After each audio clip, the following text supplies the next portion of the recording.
আসসালামু আলাইকুম।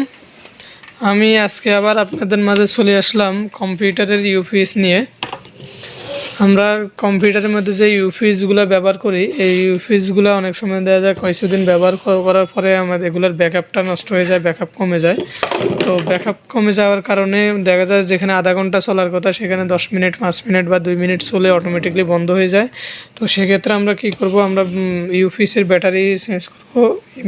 ইউপিএসের ব্যাটারিটা আপনি কিভাবে চেঞ্জ করতে হয়, আমি আজকে ইউপিএসটা খুলে আপনার কিভাবে ব্যাটারি চেঞ্জ করার আগে একটা এ টু জেড আপনাদেরকে দেখাবো। আমাদের কাছে আজকে দুইটা ইউপিএস আসছে, এগুলার ব্যাটারি চেঞ্জ করতে হবে। তো সেটা কিভাবে চেঞ্জ করতে হয় আমি এ টু জেড আপনাদের সাথে শেয়ার করব।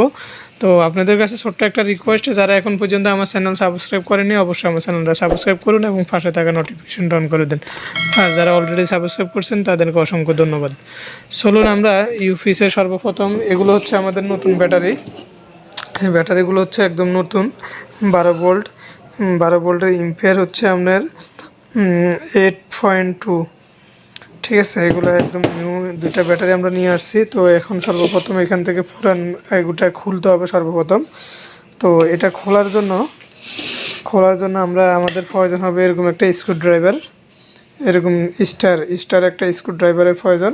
তো স্ক্রুড্রাইভারটা দিয়ে আমরা সর্বপ্রথম এই যে এখানে ভিতরে যে স্ক্রুপগুলো আছে, জাস্ট এই স্ক্রুপগুলোকে আমরা এইভাবে ঘুরাই খুলে নেব। 4টা স্ক্রুপ আছে এখানে, অপর পিঠে অপোজিটে 4টা স্ক্রুপ আছে, আমরা এগুলো খুলব।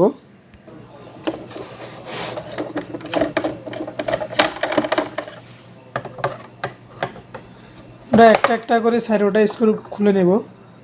4টা স্ক্রুপ খোলার পরে আমরা এটাকে এভাবে এটা তো উল্টা ফাট, আমরা এটাকে বাড়িয়ে করে এভাবে নেব। ব্যাস, এভাবে নেওয়ার পরে আমরা জাস্ট এই যে এই কভারটাকে এদিকে উপর দিকে আলাদা করে নেব। এই যে এই কভারটাকে আলাদা করে নেওয়ার পর এই যে দেখেন আমরা কভারটা আলাদা করে নিলাম। আমাদের চেঞ্জ করতে হবে এই ব্যাটারিটা।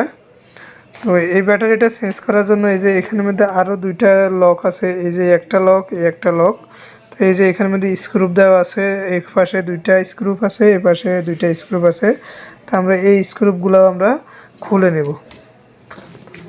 আমরা এই স্ক্রুপগুলোকে খুলে নিব। খুলে নিয়ে তারপর দিয়ে আমরা এখান থেকে এই আগে পুরান ব্যাটারিটা আমরা এখান থেকে বাইর করে নেব।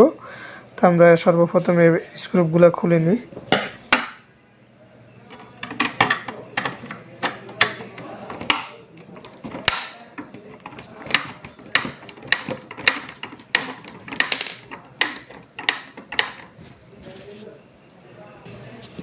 এই স্ক্রুপ দুটো আমরা খুলে নিলাম। স্ক্রুপ দুটো খুলে নেওয়ার পরও এই যে বোর্ডটা কিন্তু বোর্ডের কারণে কিন্তু আমরা ব্যাটারিটা বাইর করতে পারবো না। তো সেজন্য এই বোর্ডটার মধ্যে এখানের মধ্যে এই যে দেখেন, লক্ষ্য করেন, আমি আপনাদেরকে দেখাই। এই যে তার একটা মোটা একটা তার দিয়ে এই যে এখানে একটা স্ক্রুপ দিয়ে মাদারবোর্ডের সাথে জয়েন করা। এই পাশ থেকে একটা দেওয়া আছে, অপোজিট পাশে এই পাশেও একটা দেওয়া আছে। তো আমরা এই যে লক্ষ্য করেন, এই যে স্ক্রুপটা, এই যে এটাকে আমরা স্ক্রুড্রাইভার দিয়ে এটাকেও সরাই নেব, খুলে নিয়ে বোর্ডটাকে আমরা সরাই তারপর ব্যাটারিটাকে আমরা এখান থেকে খুলতে হবে। তো আমরা সর্বপ্রথম এটা খুলে নেব।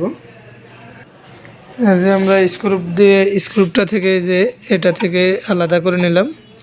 এই যে এই পাশে একটা দোনোটা থেকে আমরা স্ক্রুপ খুলে নিলাম। খুলে এই যে বোর্ডটাকে আমরা আলাদা করে নিলাম। এখন আর বাকি আছে এই যে দুইটা কানেকশান, এই দুইটা কেবল। এই কেবল দুইটার উপরে দুইটা কাভার আছে, আমরা কাভার দুইটা সরাবো। কাভার দুইটা সরাই একটা টুইজারের মাধ্যমে, আমরা এই কাভার দুইটাকে সরাই তারপর এই দুইটা খুলে নেব। এই যে কাভার দুইটাকে সরাই নিয়ে এখান থেকে এটা খুলে নিলাম। অনেক শক্তভাবে এগুলো লাগানো থাকে, এটাকে স্ক্রুড্রাইভারের মাধ্যমে একটু আড়ল দিয়ে এটাকে খুলে নিলাম। তারপর আমরা এবার এটাকে সরাই নেব। জাস্ট এটাকে এদিকে সরাবো। জাস্ট এই যে কভারটা পুরোপুরিভাবে এখান থেকে খুলে নিব।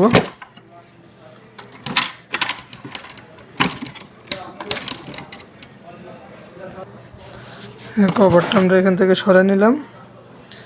এরপর এই যে ব্যাটারিটাকে আমরা এখান থেকে জাস্ট, অনেক হেভি ব্যাটারি, এগুলো অনেক ওয়েট, অনেক বড় ব্যাটারি এগুলো 12 ভোল্টের। তো এই ব্যাটারিটা পুরান ব্যাটারিটাকে আমরা এখান থেকে সরাই দিলাম। সরাই দিয়ে এই যে আমরা নতুন যে ব্যাটারিটা আনলাম এই ব্যাটারিটা এখানের মধ্যে বসাবো। সর্বপ্রথম এখানে গাঁট আছে, খাঁজে খাঁজে সমানভাবে বসাতে হবে। আপনি এদিক সেদিক করে বসালে কিন্তু বসবে না, সমানভাবে বসাইতে হবে। বসানোর পর আমরা সর্বপ্রথম এই যে এই জিনিসটা আমরা সর্বপ্রথম এখানের মধ্যে দিয়ে দিব। সর্বপ্রথম ব্যাটারিটা বসানোর পর আমরা সর্বপ্রথম আমরা এই কেবলটা লাগিয়ে নিব। এই যে কেবল লালের সাথে লাল, এই যে দেখেন এটা লালের সাথে লাল, কালোর সাথে কালোটা আমরা জয়েন্ট দিয়ে দিব। এই যে ব্যাটারিটা বসানোর পরে এই যে কভারটা আছে, কভারটা আমরা স্ক্রুড্রাইভার দিয়ে স্ক্রুড্রাইভার দিয়ে এখানের মধ্যে লাগাই দিলাম।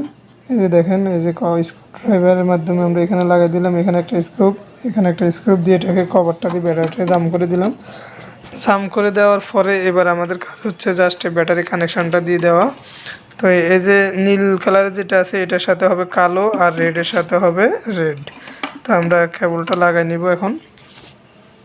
ব্যাস, আমরা এই যে কেবলটা কানেকশন দিয়ে দিলাম, লালের সাথে লাল, কালোর সাথে কালো কেবলটা কানেকশন দিয়ে দিলাম। এবার আমাদের কাজ হচ্ছে আমরা এই যে বোর্ডটা যে আমরা এখান থেকে আলাদা করলাম, বোর্ডটাকে আবার আগের পজিশন অনুযায়ী পজিশন মতো আমরা জাস্ট এখানের মধ্যে লাগাই। এই যে দুইটা নুফ আছে, এই যে একটা নুফ, এই পাশে একটা নুফ, এখানে সাপ দিয়ে আগে বসাই নিব। এই সাপ দিয়ে বসানোর পরে জাস্ট এই যে আমরা এখান থেকে যে খুললাম,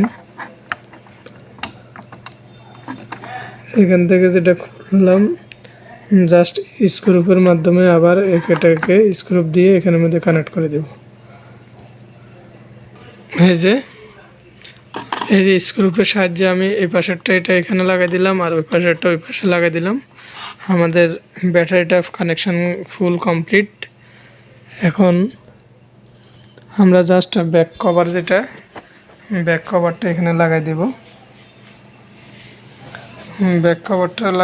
লাগাই দেওয়ার পরে আমাদের কাজ কমপ্লিট হয়ে যাবে ইনশাল্লাহ। তো আমাদের ভিডিওটা আজকে এই পর্যন্তই। যারা এতক্ষণ আমার সঙ্গে ছিলেন তাদেরকে অসংখ্য ধন্যবাদ। আর যারা এখন পর্যন্ত আমার চ্যানেলটা সাবস্ক্রাইব করেননি অবশ্যই আমার চ্যানেলটা সাবস্ক্রাইব করুন এবং পাশে থাকা নোটিফিকেশনটা অন করে দিন, যাতে পরবর্তী নেক্সট আপডেট বিভিন্ন বিষয়ের উপর ভিডিও দিলে সঙ্গে সঙ্গে আপনারা পেয়ে যান। তো আমার সঙ্গে এতক্ষণ থাকার জন্য আপনাদের সবাইকে অসংখ্য ধন্যবাদ। আসসালামু আলাইকুম। আমরা ভিডিওটা আজকে এই পর্যন্ত, নেক্সট ভিডিও দেখার আমন্ত্রণ রইল। আসসালামু আলাইকুম।